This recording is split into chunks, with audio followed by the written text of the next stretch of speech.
Musically simple, lyrically simple. It's the cheesiest kind of fun that we'll ever hear. You're like, yay! We hear the song and we go, hooray! And we want to dance. And it is the song Kung Fu Citing by Carl Douglas, which was a massive international hit in 1974. And it still hasn't gone away. It hasn't gone away. It's just there. And everyone always laughs at it. So I think that it's a really, really valuable thing to analyse. I really like looking at things that people think are trivial and inconsequential. And I was thinking about this yesterday, and one of the reasons is, I remember, so Jacques Derrida, right, Jacques Derrida was a post-structuralist philosopher. I'll tell you more about him later and next week. And he died, and they had a conference immediately after Derrida died. What are we going to do next? And there was this guy, this philosopher, talking about Derrida's work and saying Jacques Derrida argued that every text above a certain level of complexity, blah, blah, blah, blah, blah. And he kept saying this, every text above a certain level of complexity. And I was thinking, when did Derrida ever talk about the need for text to be beyond a certain level of complexity? He never ever said that. So since then, I've always chosen texts that are supposedly simplistic and simple, because if we're only looking for these texts that are above a certain level of complexity, then we're going to look at modernist literature and avant-garde art, and we're going to be reactivating the high-low boundary, like there's high culture, which is the intellectual stuff, and there's low culture, which isn't. And I think that a song like Everybody Was Kung Fu Fighting is an important intellectual document, an important, complex, sophisticated, consequential, cultural document, and I want to explore it. We're going to look at it, we're going to take it seriously, and it's going to be a kind of an example of the analysis of the representation of a song. So first I'll play you the song. I'm going to play it two versions. I'll play the full version the first time. I might not play you the full version of all of the different iterations of the song, some of which I've shared here. So, 1974, right? Carl Douglas appears on Top of the Pops.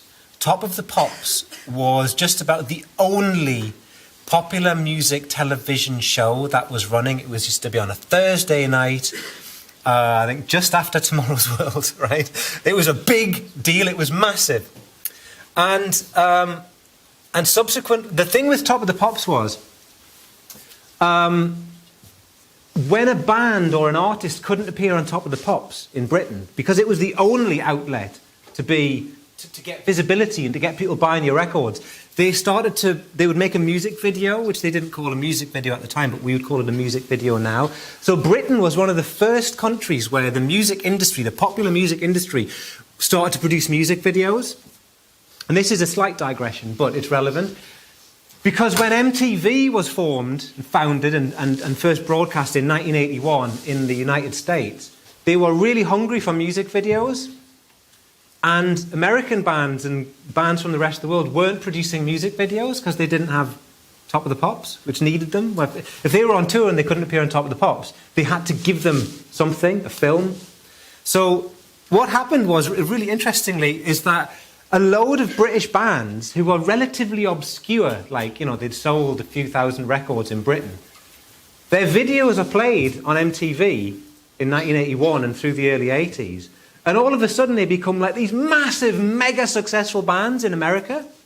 So you had bands like A Flock of Seagulls and all these really sort of weird early 80s bands that went from nothing and they were catapulted into massive stardom and riches thanks to music videos. So it just goes to show you the power of media in that respect.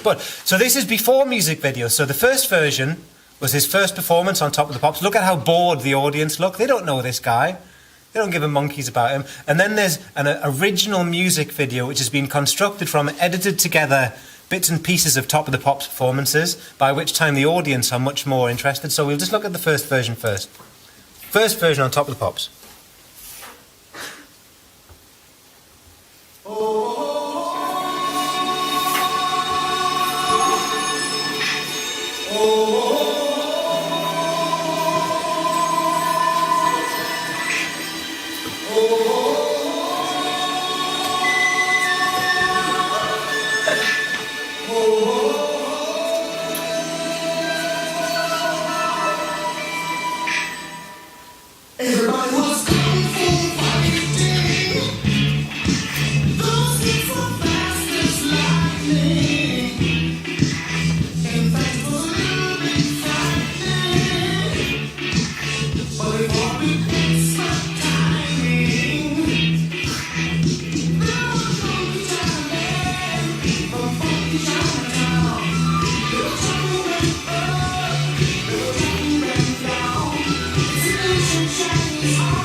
Gotta love the audience in that. Look at that, how much they're digging it. So, the audience can't even bring themselves to look at him. Right, who hasn't heard that song before? You've heard it before then, of course. Who has? I asked online, and it's not that well known in certain Asian countries. But I mean, it wasn't a very scientific study. But I've asked around, everyone in Europe knows it. Everyone of your parents' generation, and young, everyone knows it. It was released. It was a massive single. Some countries produced their own native language version of it. I think Sweden and Finland wanted their own. There was also, I think, a German release, but the English language release got to number one. It was number one in Australia, number one in North America. So, what's it about? What are we getting from that song? Has anyone got an interpretation of the lyrics? Anyone prepared? I know I've let you off the hook until now. What is that song about?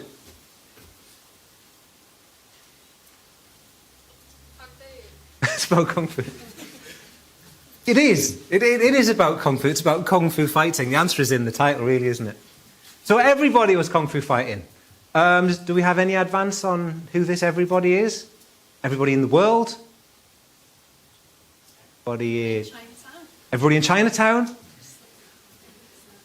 We'll look at the lyrics in more detail later, but so we've looked at it, we've listened to the lyrics, we still haven't got we haven't actually, it's quite hard to come out with a completely coherent interpretation of the lyrics. I was surprised that it took me about 2 days. Well, you know that thing where you kind of spend a long time looking at things going, what is this about? And then the next day you wake up and go, oh, that's what it's about. It was like, I didn't spend 2 whole days like meditating under a tree on the kind of puzzle of what the lyrics might mean. But, so we've got the visuals of it. So we can see Carl. We know what Carl looks like. We know what Carl's wearing. We've heard the music, we've heard the lyrics, but we haven't fully got an interpretation yet. Let's have a look at the official music video, which wasn't the original music video, but nonetheless.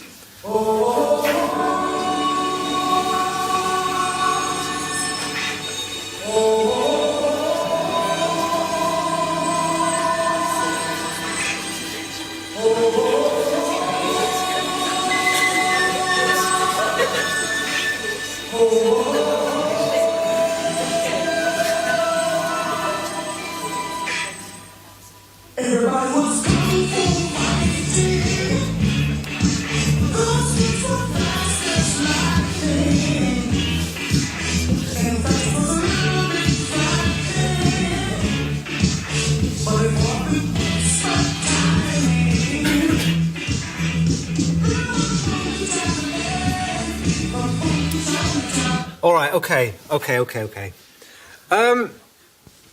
So that's the music video, right? It wasn't the music video as such. That was just cobbled together afterwards from performances on Top of the Pops. But by this stage, people are into Carl Douglas now. We're into him. The audience are actually dancing. The company, the record company, whoever have given him some dancers there to do their kung fu moves, right? Oh, what genre of music is this?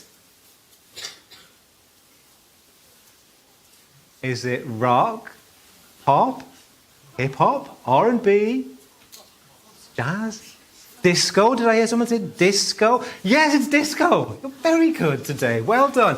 It's disco. It's disco music, right? Doesn't matter. But it actually does matter, actually. Shall I tell you for why?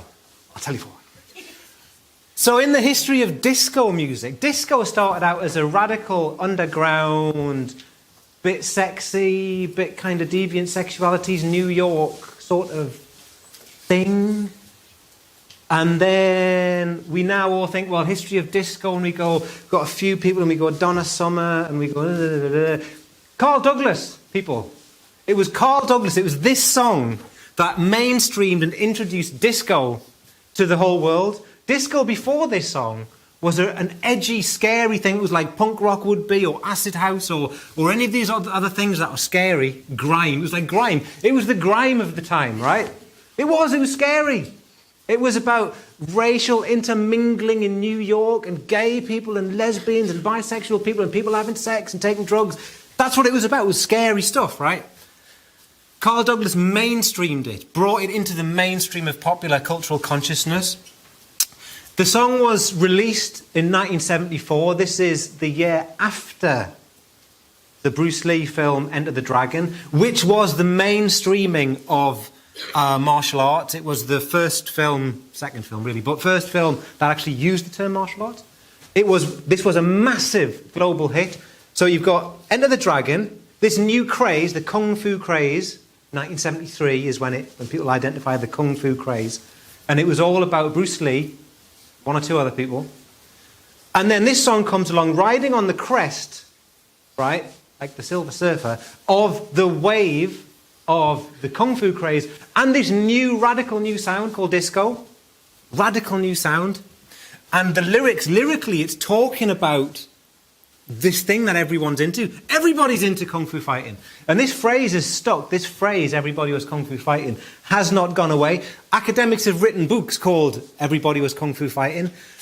And one thing that I've noticed about those books is they never actually talk about this song. They never do. Any academic article you read, Everybody Was Kung Fu Fighting, as the title, they never mention it. Ever. So I'm redressing this balance. Anyway, we've got Everybody Was Kung Fu Fighting. Why won't it go away? We love this song. We still love it. You know it. Younger people than you know it. Older people than me know this song. It won't go away because it keeps being what we might call remediated, reiterated, reused, retooled, represented. So, for example, if we go to a 1990s film, this is Rush Hour.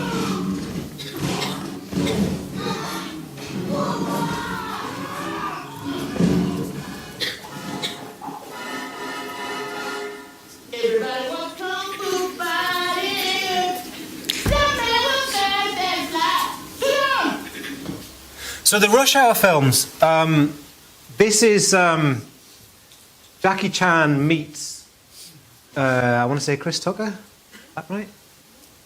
I'm terrible with actors' names. Anyway, the point of the Rush Hour films is you've got the Jackie Chan Kung Fu character teaming up with the hip black character, right? And there's a historical reason for this pairing.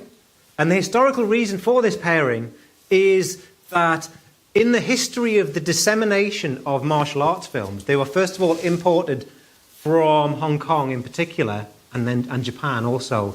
And they were played in the poorest cinemas, in the poorest areas, the ones that couldn't afford to show the big budget films in America. And the audiences for the first martial arts films, the Kung Fu films, the Japanese samurai films, were poor Hispanics and blacks. Right? And the connection was made very early on between these different ethnic demographics. And the film industry has always known this. The film industry was the first one to catch on. So if you look at a film like Enter the Dragon, which I know most of you haven't seen, it's a James Bond film, and they wanted it to star Bruce Lee. But Bruce Lee is Asian American, but Asian, right? And so they actually split the key role 3 ways. In Enter the Dragon, you have a white guy who's playing the kind of Bruce Lee sort of suave figure, and they have a black guy who's playing the cool hip American karateka guy, and they have Bruce Lee, who they really wanted it to, but they couldn't take the risk. So they didn't want to alienate the white viewership, so they had to have a white actor in there because the film industry was scared. They recognized the popularity of these texts among different ethnic markets, would be the word. So this is something that's constantly been reiterated throughout cinema, the connection between Asian martial arts and black ethnicity in America in particular. But it's not just that, it's also mainstream. So this is a kind of Rush Hour. The Rush Hour series is a comedy series of films, mixture of action and comedy, that showcases the kind of what they call the Black Connection. Jackie Chan and the Black Connection is the best article written by Gina Marchetti about it. But we also have things like this. Let's have a look at this. Deep in the heart of ancient China,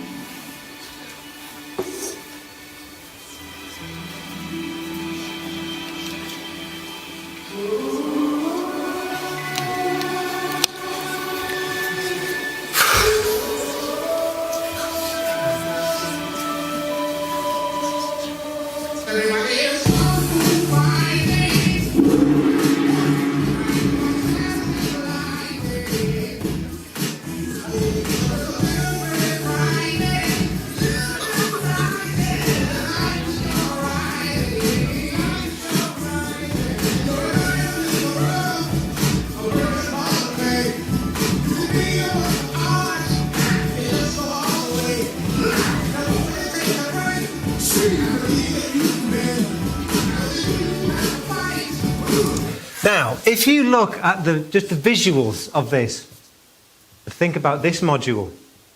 Is there one word that describes what we're looking at?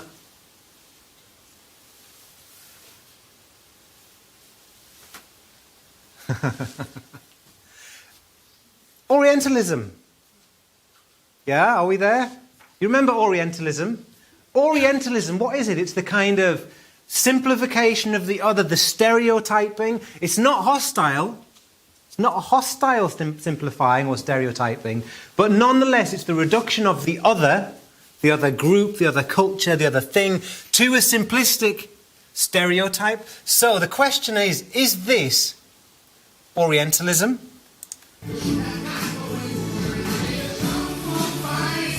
Or is it not?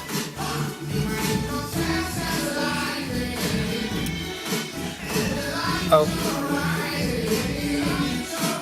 Okay, I'm going to go with yes, it is. I'm going to say that. I'm going to suggest that is Orientalist. I mean, we're going to ask that question again about the original song, the song itself and the first artist. Is it Orientalist? Is it therefore racist? And is it, and this is a really good one, is it cultural appropriation? Cultural appropriation. Cultural appropriation being stereotypically, I guess, cultural appropriation is when you get, in North America, some kind of frat boy wearing some like Native American headdress or something for a party.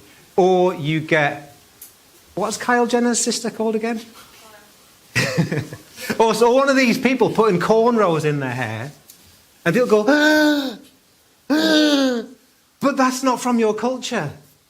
That's cultural appropriation. You're a racist, and we should tweet nasty things about you forever, right? Forever.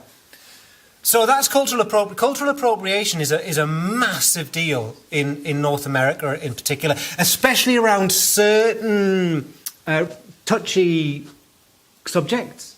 like Native Americans or white people taking the piss out of black culture, anything that looks a bit like that, it's really serious. So we'll think about that seriousness in a little while. I'm going to get back to that seriousness at the end.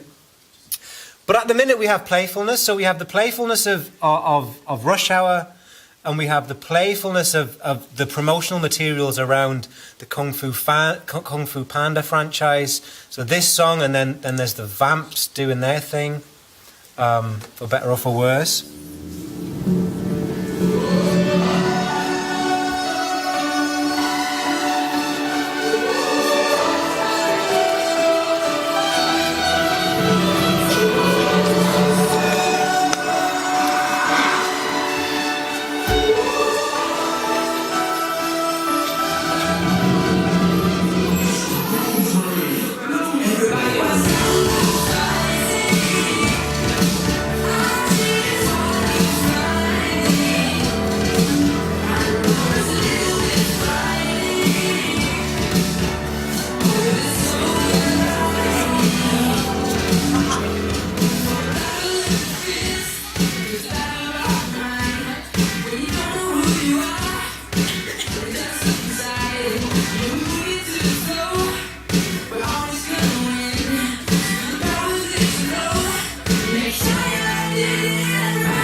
Right.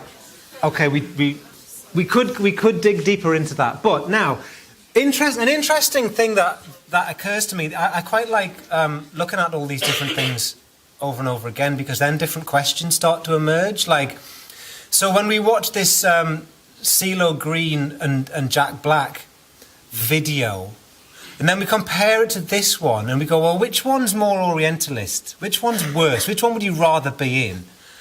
I'd go with the Vamps. I'd rather be in a CGI one that isn't full of like Kung Fu Chinaman stereotypes. This one, I'm thinking, I struggle with this one slightly, this CeeLo Green one, because it's so organised by Orientalist imagery. This one's organised more by the kind of CGI cartoon animation imagery of the Kung Fu Panda things themselves. So this one's more like the cartoon, so it seems a little bit more innocent. But then we can send this back the other way and go, hang on a minute. When we notice the humans in the non-animated bit of this video, and we notice how Orientalist it is, potentially racist, certainly culturally like ridiculous, the whole thing is, can we then look at Kung Fu Panda itself and go, oh, but it was just a bit of fun, wasn't it? It was just cuddly, greedy pandas and cute animals and then scary animals. And it's cuddly, so therefore it somehow means that it's innocent. But might it recast it slightly so that we can, thanks to the hideousness of the CeeLo Green Jack Black video, we can actually think about how awful, potentially awful, the Kung Fu Panda video is? Maybe? We can judge it harshly, but is it about judging it harshly? Yes, ultimately it is. We also have it outside of the movie. So we've moved from the realm of pop music into the realms of movies, as my children say. It's films. It's films, not movies. You're British, not American. Movies, but, you know, movies. Anyway, they don't watch movies, they watch YouTube. Right, so, moved from pop music, we've moved into film, movies, back into pop music, and now it also exists in gaming and on Wii's and on Nintendos.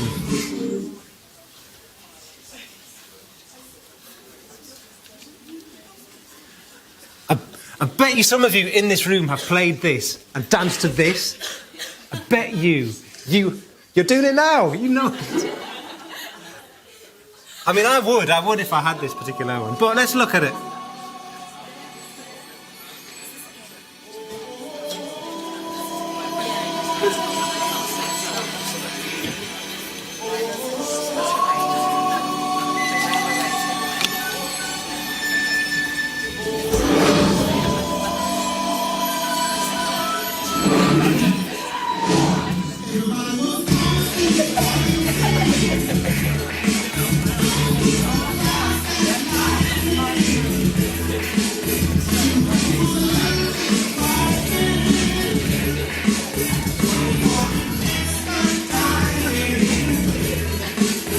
Right, you get the picture. You have, haven't you? Who has? Come on. Who's danced to that? Good. And it's actually, when I found this the other day, when I was looking for clips to show you, all the dance moves I have, like, my daughter does them. I've never heard her playing that song, but that whole thing, that's the way they move.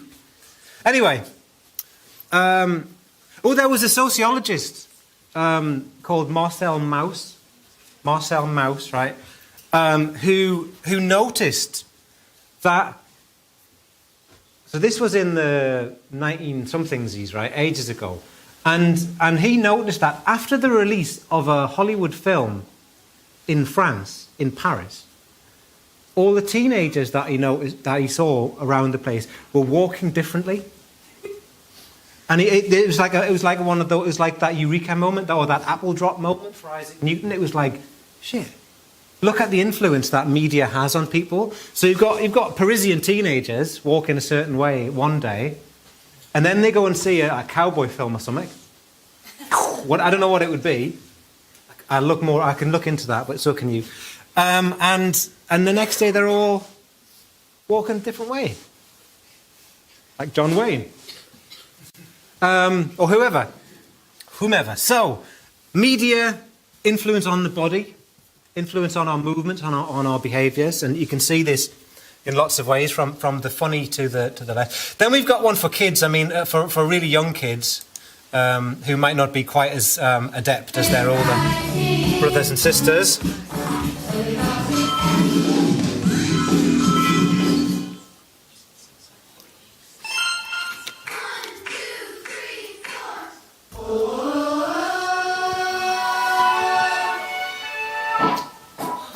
Everybody was Kung Fu Citing. Those hands were fast as lightning. In fact, was a little bit frightening. Only fought with expert timing. They were funky men from funky men. They were talking them up. They were talking them down. So that's simpler dance moves, and also it's more smiley. But you think about what kind of work are these kinds of texts doing? On the one hand, they're keeping the song alive, right? It's a nice song. Because disco moved on from being this radical, edgy, sexual, ethnic kind of like multicultural thing to being bland. Disco became mainstream music pretty quick. So that means that Kung Fu Fighting, the song, the original, becomes quite easy listening. It's easy listening quite quickly. And so because disco remains a very, very listener-friendly, Radio 2-friendly, bland sort of music, and it's smiley and happy. You know, that's what disco's all about, isn't it? Being, yay, it's like we're dancing. It's men are dancing too. Everyone's dancing. These smiles and these movements are teaching us different things. They're, teaching us how to dance, literally. But they're also reiterating certain sets of imagery about Kung Fu culture, which is being explicitly and closely connected with China, right? So these are like little packages, restatements of what we might call potentially Orientalist beliefs, little fragments, little groups of stereotypes about another culture or a specific form of culture. So, keywords would be it's remediated, the song is being remediated, it's being used in different contexts.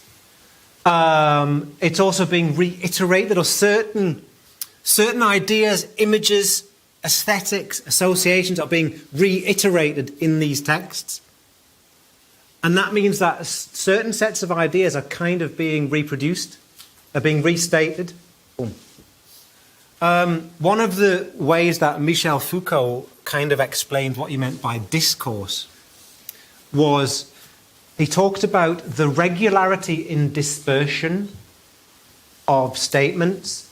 So that's like the more times and places and the more context in which you are told something is true, the more likely it is to feel like it is true. If everyone's saying the same thing in different ways, in different contexts, it's true, we know it. So if everyone is associating, if we're being constantly shown these stereotypical images, China, Chinese, Kung Fu, Orientalism, all the cliches, it remains an active part of our culture, an active set of beliefs and associations. Roland Barthes called it connotation. Connotation. So any one of these images doesn't necessarily mean anything. You could be wearing like a yellow costume. You could have a straight white beard. And it just denotes, oh, got a beard, got a yellow costume on. But what does it connote culturally? It connotes this kind of stereotypical Chinese sage or something like that, right? And then we're one step away from going, well, is this racism? You know, is this a scary bad thing? Let's have a look at, what time is it? We'll do one or two more. We'll do this quickly. I'll do a little bit of this one. This is another use of the song. The quality's bad, but and so is the song, but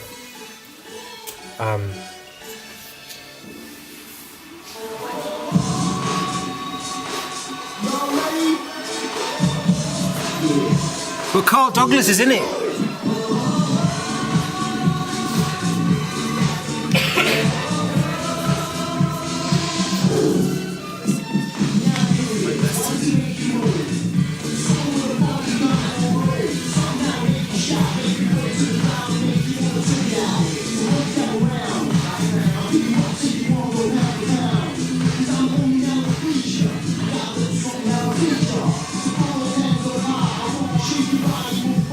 Right, that's enough of that. We could say a little bit about that. The fact that Carl Douglas is in it is quite interesting, but I think there's much more to say about this.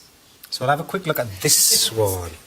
Since there were 12 surgical residents at Sacred Heart fighting for 4 attending spots, Turk was asking for the senior staff. Oh, damn. I left my briefcase upstairs. Turk thought he was the only one who heard that. Dr. Wayne! Dr. Wayne! I got your brief!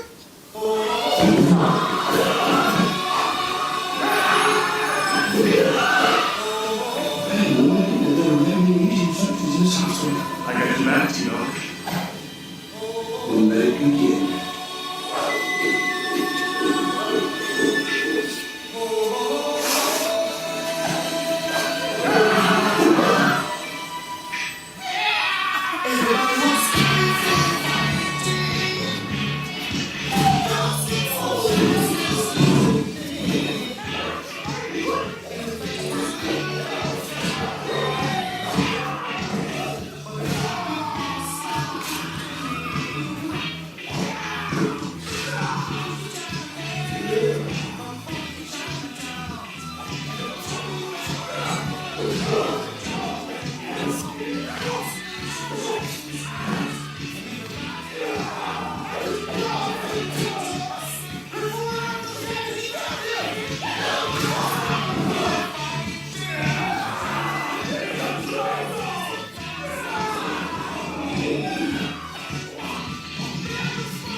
Good. Yeah, take out my basket. Betrayal box.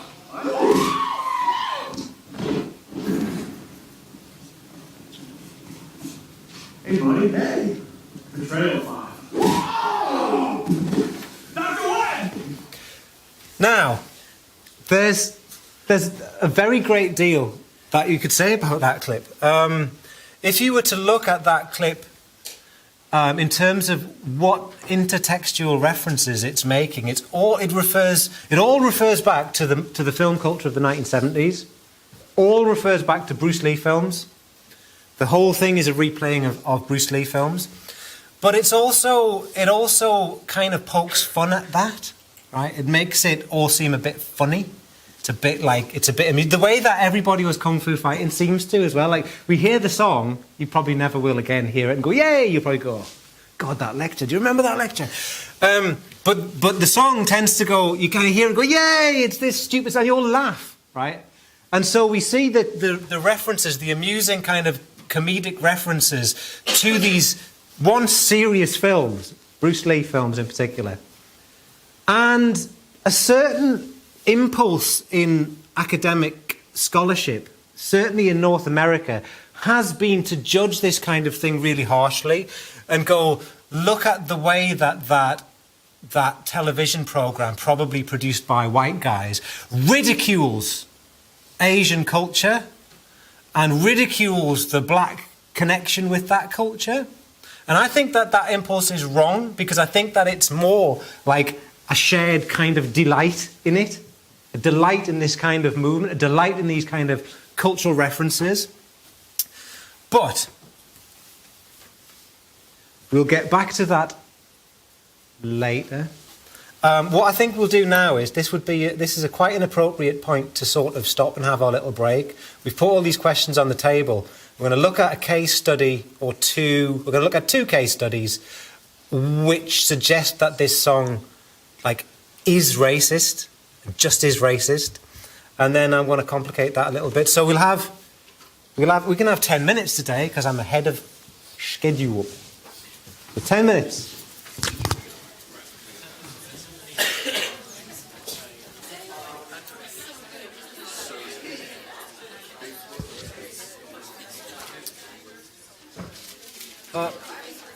All right then.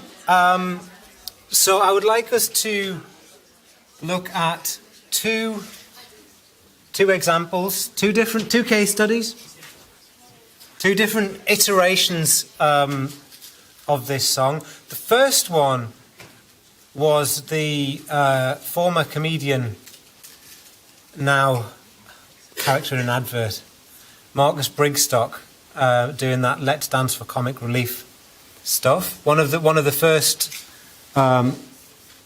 times that Comic Relief did that. So this is Marcus Brigstock on "Let's Dance for Comic Relief."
Okay, you get the picture, right?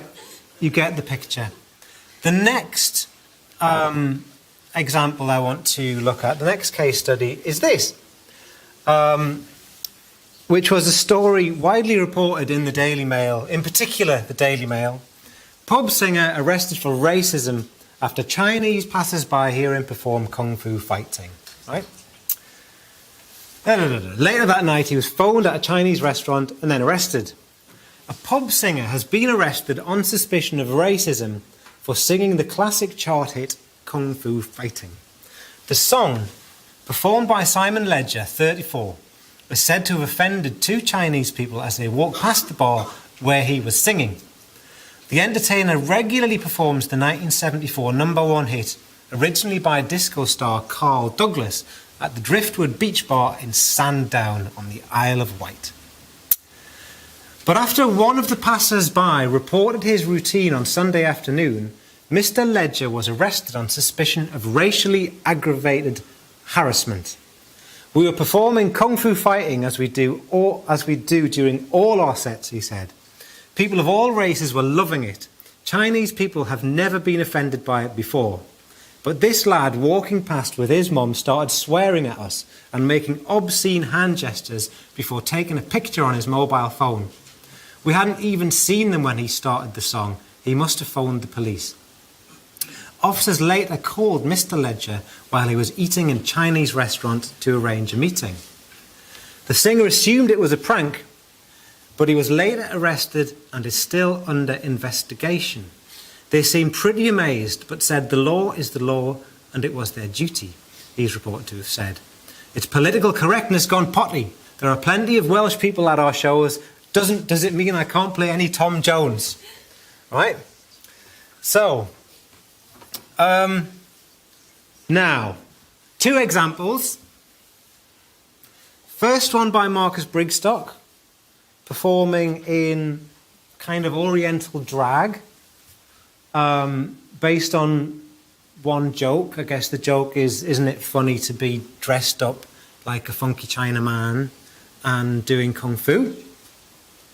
And the second one is the story of someone allegedly just playing the song anyway as part of a set, and some people take offence, and he is accused of racially aggravated harassment. Now, these are 2 different examples in 2 different contexts, using the same song.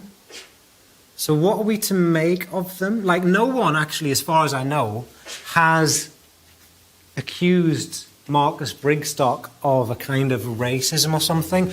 All I know is that when I saw that, I was watching Let's Dance for Comic Relief that night, and it made me feel like viscerally disgusted.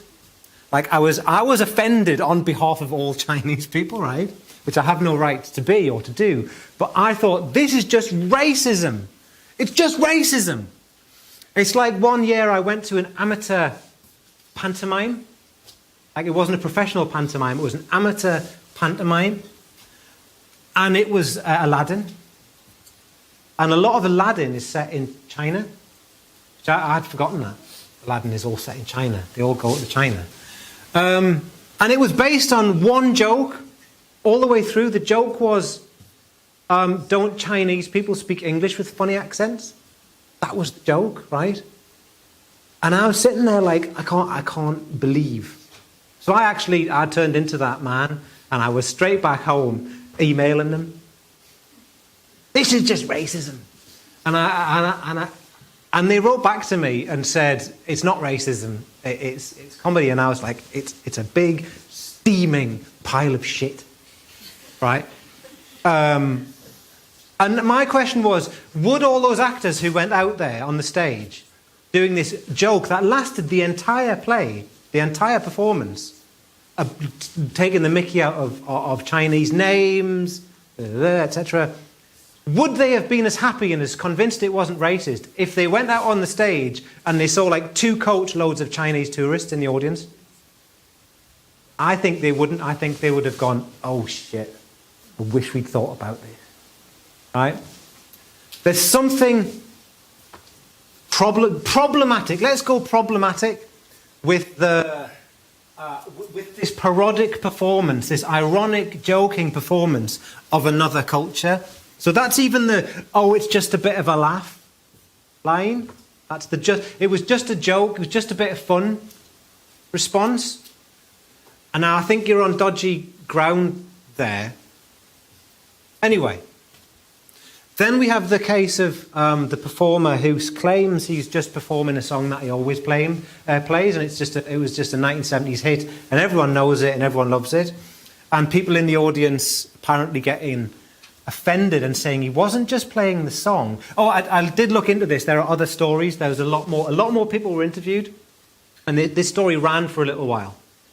And the Chinese people apparently said he was doing something else, and when they came into the bar or into the location, he started playing the song at them. Right? So like you're playing a song at somebody. That's what they said. He's playing this song like aggressively at us. And you think, well, can such a thing take place? And the answer is yes. It can, if anyone's ever experienced chants on football pitches or lovely people in playgrounds singing songs at other people, if you've got a group of lads singing "Isn't She Lovely" at a girl, that's probably not nice. It's probably not it's not being used as a love song in that way. So, and the other good thing, and this is a really interesting thing that I wanted to mention, they actually wheeled out Carl Douglas for interviews and asked him about the song. And he said, the song isn't racist. It's a meeting of two different cultures, East and West. Right? It's a melding of two different cultures, East and West. And I think this is really important and really salient and really problematic, because the song musically is organised by what they call the Oriental riff. Right? There have been other terms for it, but musically, the song is organised at the start by this, or a version of this. Yeah? Or here's a slightly different iteration of the same. Yeah? And it appears in lots of different versions across lots of different pop songs. Lots of people have used it. The Vapors have used it. Kirsten Dunst has used it. David Bowie's used it. All sorts of people have used it. So. Right now making their debut on Summer Pop are the Vapors, just outside the top 30 with their single Turning Japanese.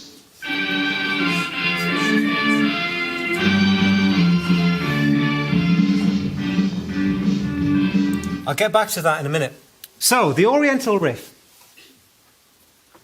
It's used in songs like this to signify, to connote the Orient. And Western listeners associate, it's apparently what it is. The notes used in the riff, this is just ripped from Wikipedia, by the way. So if I was actually writing this in an essay, I would put quotation marks around it and give it a Harvard-style citation. But because it's just a lecture, I'm passing this off as my own knowledge of musical terminology. The notes used in the riff are part of a pentatonic scale and often harmonised with parallel open fourths, which makes the riff sound like East Asian music to a typical Western listener. So apparently the pentatonic scale is a musical scale that when Western listeners hear it, they think it sounds Oriental or Asian. So the history of the Oriental riff is quite interesting because it's got nothing whatsoever to do with China. And it was invented in 1847 for a performance of Aladdin in Paris. And it's been used ever since to signify either on a stage the appearance of some Chinese people, Chinese characters, or that we're now in a Chinese location. So it started off as a convenient sonic device to signal, like, here we are, this is where we are now. The same way you might signal whether you were in a kind of a Western frontier bar, or you're in a jazz club, or you would signal it that way. So it's been used as a dramatic device, but it has really no connection with Asia itself in any way. So if we think about Carl Douglas saying, Kung Fu Fighting is a fusion of two cultures, East and West, it's actually not, is it? What it is it's a conversation, musically and lyrically, entirely within Western culture, about a Western notion of another culture. And I think that's... You find this more often than not in culture. You think you're dealing with something else. You think you might be dealing with issues to do with China, for example. And really there's literally no connection to China in this song, not musically. The guy singing it isn't Chinese. He's singing about some people that he thinks might have been Chinese. But it's really a kind of internal Western conversation about the Orient, about something else. And I think then if you look at, for example, well, let's have a little look at the Vapor song now. So we've had great, massive international success on the part of Carl Douglas and his mid-70s song. The Vapors come along in 1980 and think, well, we'll have a bit of that then. So they use the same riff in a different way to write a song, not about China, but now about Japan. We're now making their debut on Top of the Pops are the Vapors, just outside the top 30 with their single, Turning Japanese.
So, right, there's the lyrics go on, the song goes on, and it's a really controversial song in lots of ways, because the lyrics are odd at best, like really awful at worst. The meaning of the lyrics is really deeply offensive at worst. But the argument, so, on the one hand, I think I'm turning Japanese. I think I'm going mad. I think I'm going insane. I think I'm becoming something that I wasn't before. I won't go through all the possible permutations of the lyrics, right? Because all of the permutations of the lyrics are awful. But when you look at the band's defense of it, they just said, no, it just sort of rhymed and it sort of scanned and it kind of meant different. Kind of meant something else. But, and you go, okay. And they actually said at one point, it could have been I'm turning Lebanese. But I think that that wouldn't have worked if they've already settled on the ding, ding, ding, ding, ding, ding, ding, ding. I think I'm turning Lebanese. I think it doesn't work. So my argument, well, not my argument, I think the sense is that there's something cultural going on in this song. There's also something cultural going on in the in Kung Fu Fighting. So the songs might be innocent, like the authors, the creators, the inventors of the song, the people who write them and who sing them, they have no hostile, negative intentions. We don't know their intention. We don't know their authorial intention as authors of the song, right? But culturally, it's aligned with some problematic impulses.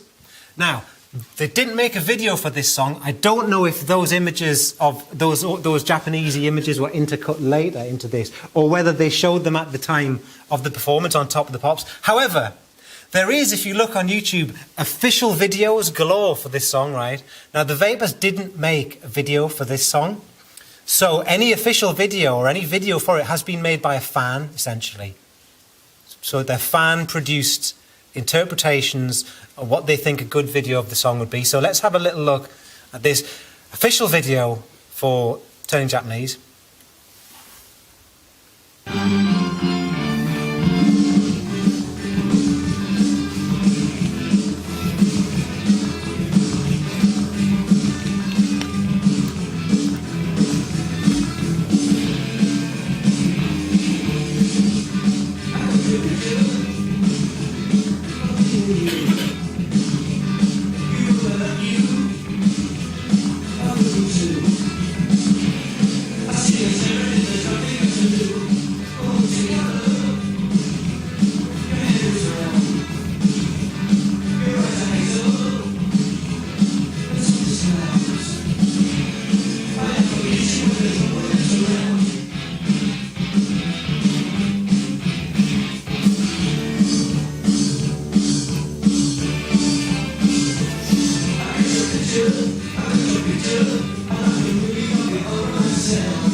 So you get the picture. The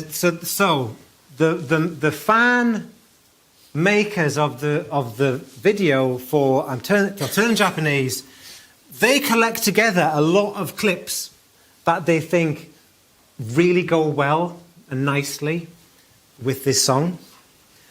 And the first clip is a clip of Japanese bombing raids during the Second World War, kamikaze pilots. We have clips from Jackie Chan films, which are Hong Kong films, Chinese films. We have clips that are clearly from Vietnam. We have clips from China. We have clips from North Korea. And it's all just jumbled in. And you can watch that and go, this is a great video for turning Japanese. It's totally appropriate.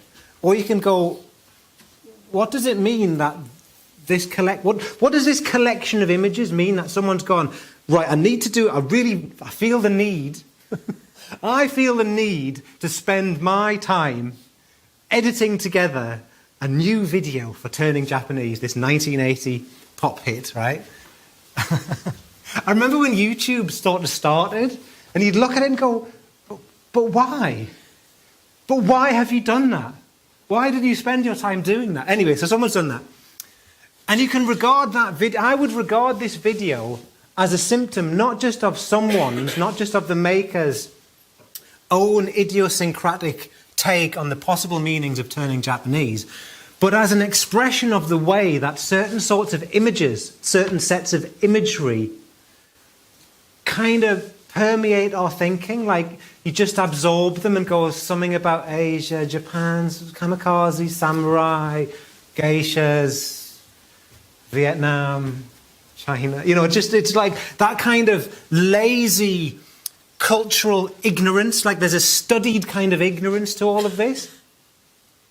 And I think that you can look at that and see the way that cultural, like what Foucault would call discourses, permeate the ways that we make sense of things, the way that we kind of organize our thinking. This kind of general mush of imagery tells us something about the way culture works and the way ignorance works and the way cultural associations work. So we don't just have to, you could destroy this, you could judge it harshly. You can judge this song harshly, right?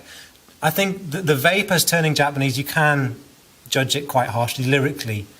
It has no redeeming features. I'm not even going to broach the Kirsten Dunst. Oh, you want me to? We'll do a quick look at the Kirsten Dunst version of this, right? This is a complete enigma to me.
Okay, so have you seen that one before? Right. So what do we make of that? I think that you can.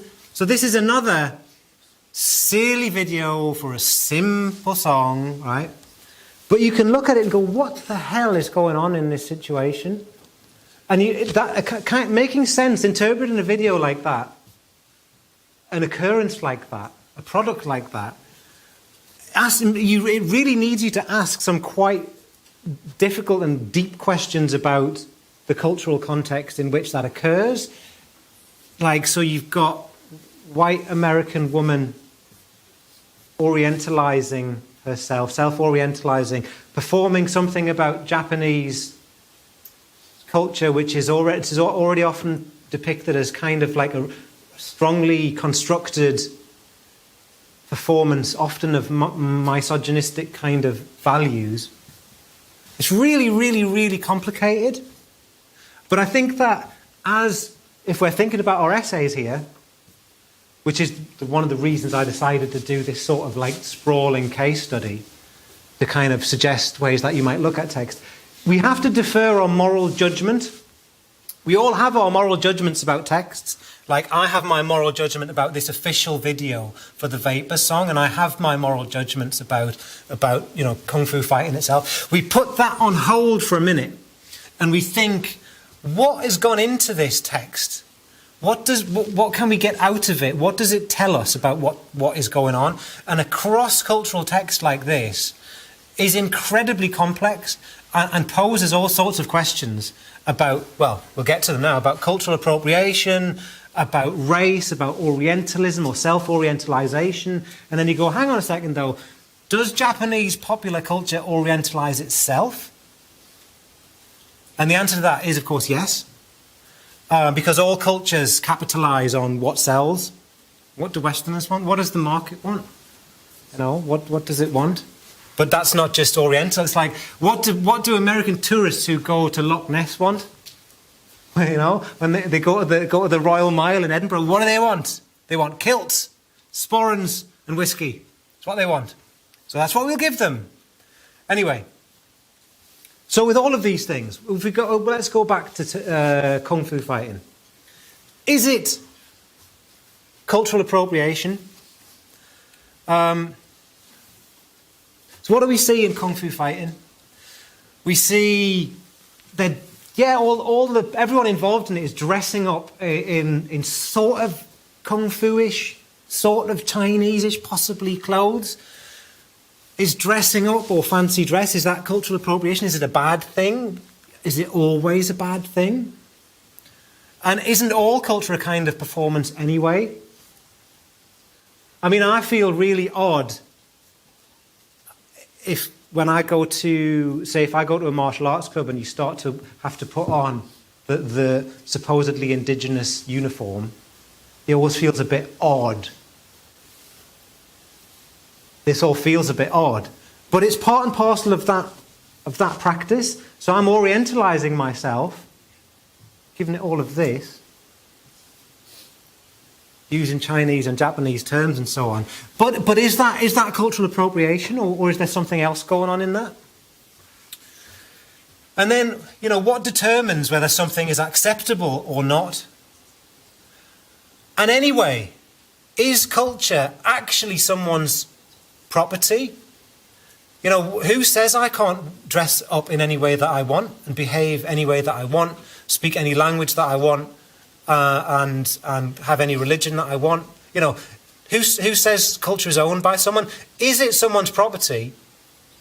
Or is it just a kind of repository of textual features? So, Kirsten Dunst goes to Japan and goes to Tokyo and makes this wacky, fun, happy, bouncy around, kawaii video thing. Is that a crime? That kind of cultural cross-dressing? I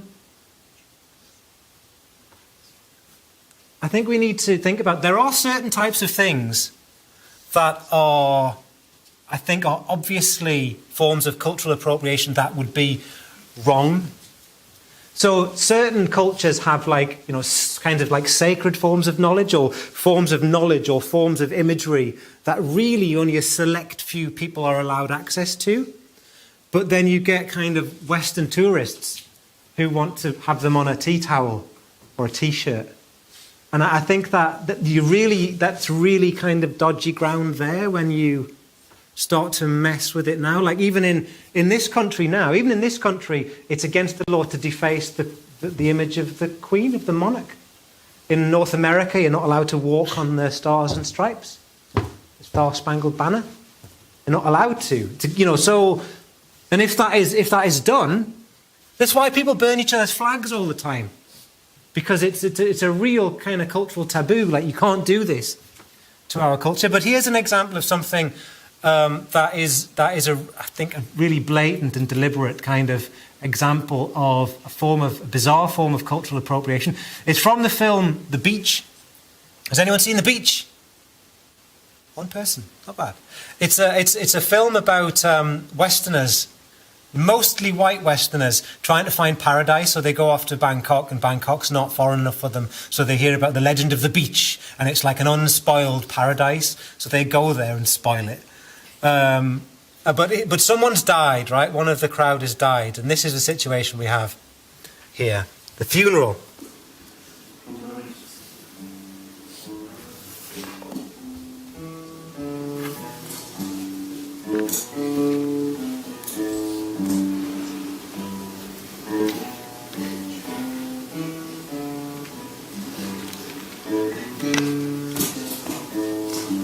Old pirates let me ride, so I to the merchant ship.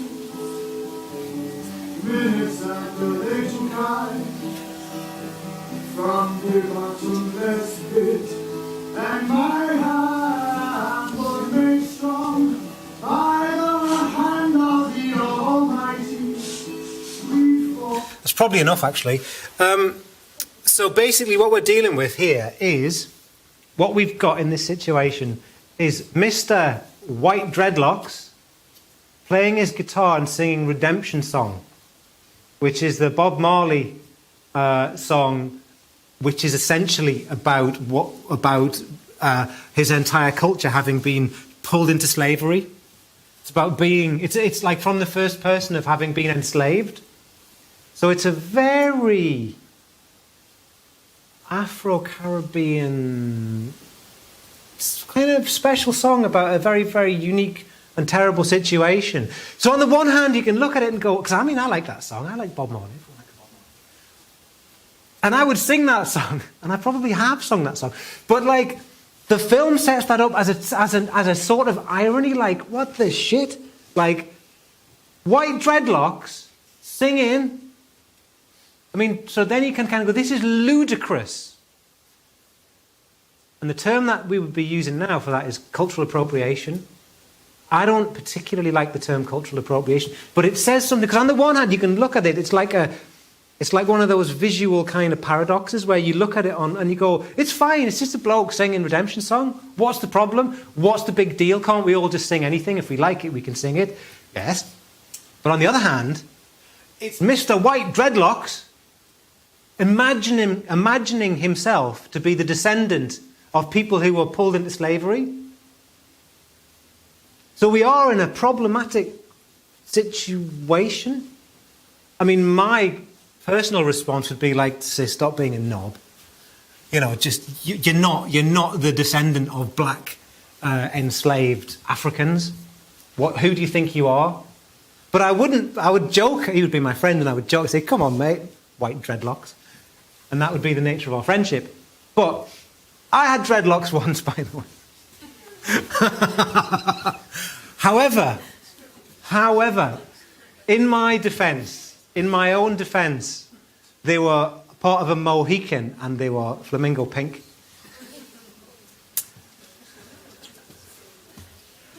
And I bloody loved them. And so did my mum, right? And before graduation, so university, getting ready for graduation, everybody went, oh shit, and they all dyed their hair brown again and kind of cut their dreadlocks off and all the rest of it. I had my hair done especially for the day, flamingo pink, and it was fab. I don't think I was appropriating any culture at that point. Maybe pretending to be a rebel when actually I'm turning up at graduation to be the most institutionalized bearer of a 2-1 degree. Anyway, so cultural appropriation is a problematic term. Racism then. Is Kung Fu fighting racist? Is it inherently racist? Is it ever racist? Is it inescapably racist? Is it never, ever, never, never, never racist? Or is it potentially racist? And if so, where is the racism? Does the racism take place in the lyrics? Now we can see that if we're confronted with a text that is explicitly racist, like a song, like a chant, some kind of racist anthem, then we go, yeah, that's a racist song. And it's never going to not be, I think. I think it would be really hard. You could put it in a different context where it becomes a joke somehow, but...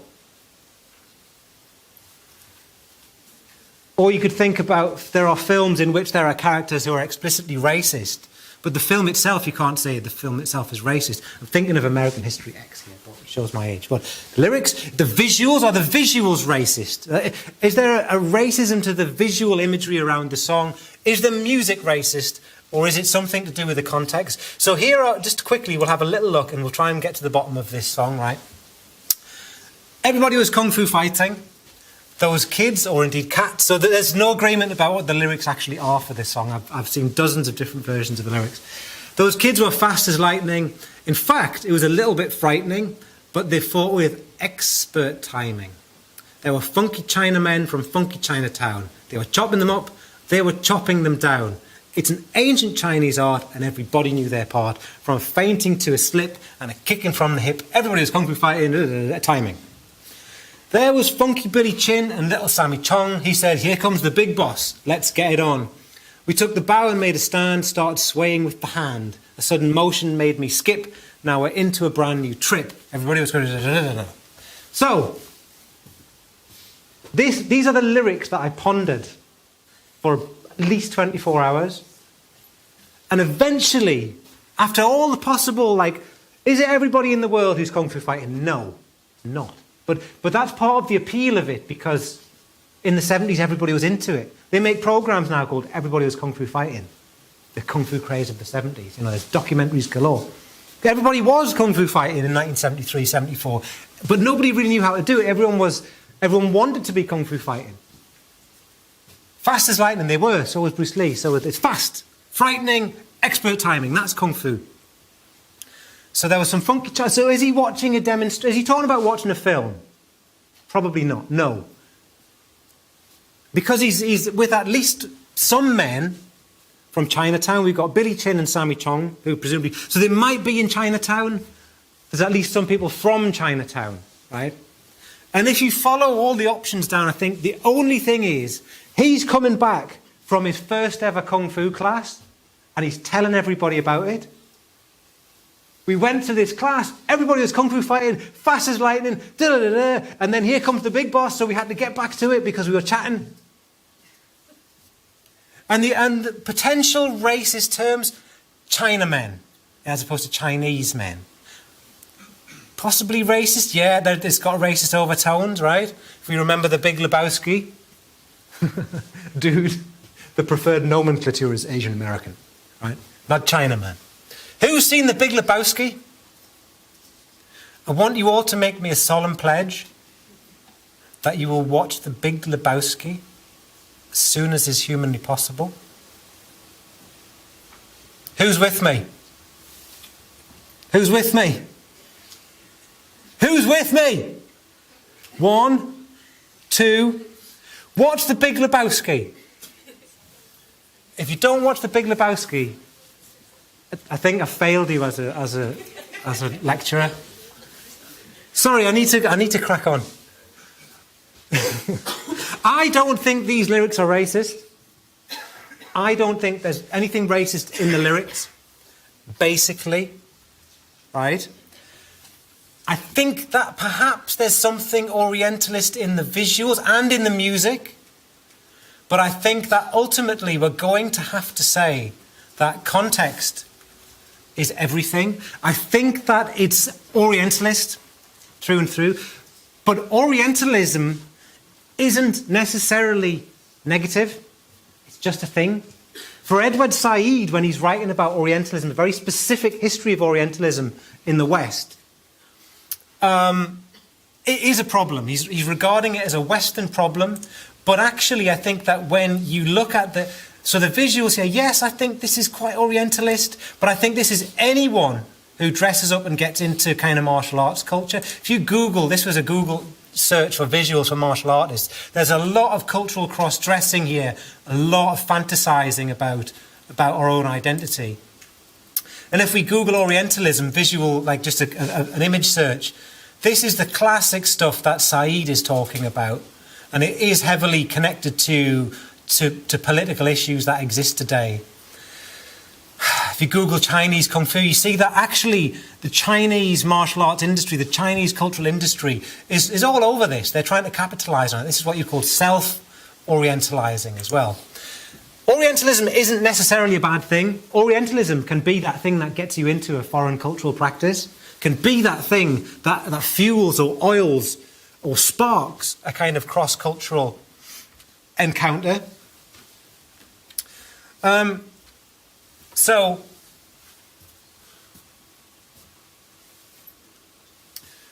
this is where we are. So the approach that I've been using and the approach that I would like to encourage you to use is kind of like this, based really in the work of, say, Roland Barthes, Jacques Derrida, who I'll say a little bit more about next week, possibly also a figure like Jacques Rancière, Stuart Hall, Julia Kristeva. So what have I done today? I have looked at the text as a text, and not in terms of it being the invention of an author with an intention, right? Or not pinning it to that intention. So, because a text functions in different contexts, can be redeployed in different ways. So here's a little bit about what Roland Barthes means about the death of the author. In the essay, What is an Author?, Michel Foucault drew attention to the fact that the notion of the author is socially constructed. Historically, there are texts with no authors. They're just written by people. The Bible was written by God, remember? Bible, Word of God, a lot of people scripted it out. A lot of people did different versions of the Bible and so on. No authorial attribution. Foucault says the invention of the character of the author is a new thing, few hundred years old. It's a social construct that we now associate with things like genius and creativity and individuality and so on. Foucault claimed that the literary author was invented during the 18th century and isolated ownership of the text as one of the characteristics of the relationship between the text and the author. So we look at the text and go, well, what did the author mean? What could the author have meant? And you go, the text means this because the author must have meant this. Right? But Foucault says that's a way of pinning it down. You pin down the meaning to that sense. Foucault urged us to imagine a culture where discourse would circulate without any need for an author, a world where it did not matter who was speaking. Roland Barthes went one step further and declared the death of the author. Barthes argued that once published, the text is no longer under the control of the author and the author is irrelevant. Instead, Barthes asserted that the text is merely a product of other texts and can only be interpreted through those other texts. Individual authorship of works is to be replaced by What are you doing? Don't do that. It's not what we want. This could be really bad for us, you know. No, that's just... You're not going to make me do this, are you? You are. Sorry about this. That's one of the downsides of Prezi, is this. So, intertextuality. So what do we mean by intertextuality? The idea is not that an author invents a text and that's the only thing it can possibly mean. It's more like an author assembles fragments of information together, themes, ideas, images, genres, styles, other textual material, and constructs a new text. So that means you can look at any text, right, and explode it in a sense. You can find out, boom, what ingredients went into it. Julia Kristeva calls this intertextuality. We look for the way textual material. They use the idea of text because it's like a textile. You might like the one piece of thread that runs through a pattern. You can unpick that and go, that thread appears here, that thread appears there. Okay? Intertextuality. Jacques Derrida, who's one of the same gang, Roland Barthes, Julia Kristeva, Jacques Derrida, most infamously argued there is nothing outside of the text. There's nothing outside the text. And people went, God, this guy's insane. He doesn't believe in reality. He thinks there's only books and only words and only texts. But what Derrida meant by text was everything, when we look at it and start to make sense of it, is a bit like the way we look at a book or words on a page and try to make sense of them. We're kind of just piecing together fragments of information that all should have quotation marks around them. Every word that we use, we're, in a sense, quoting someone else. Every text that we construct is in some way a quotation of another text. Right? So Stuart Hall would argue that you need to look at the discursive conjuncture or the context before you decide what something is. So if we've looked a little bit at some iterations of Kung Fu Fighting, right, and a few other things, each one of those iterations in a time and a place and a cultural context made it into something very different. It's the same text, same sounds, same words often, right? Different thing. It has different effect. It has a different meaning. In the first iteration, it was like, yay, this is fun. We love this new stuff. We're excited by disco. We're excited by Kung Fu because we've seen the programs and seen the new films. And then it keeps coming back to play upon that popularity, to sell again Kung Fu Panda and to sell different things. It's also intertextually used in different songs like Turning Japanese by the Vapors and by the different iterations of that. It becomes something different. It is possible for me or you or anyone to use that song in a racist manner easily, right? But we could use it in a foolish manner, we could get into it and be naively Orientalist. We can use it cynically, ironically. We could sing it at someone. If every time our Chinese peers came in the room, we started singing Everybody Was Kung Fu Fighting at them, then you're probably getting into the realms of racism and abuse, and it's kind of an aggravated sort of a racial assault, in a sense. But the other really interesting thing, and I'll finish off on this, is, and I got this quotation from this book called The Ignorant Schoolmaster by Jacques Rancière, and it's just a line, everything is in everything. So in a sense, you can look at something as trivial as a pop song, right?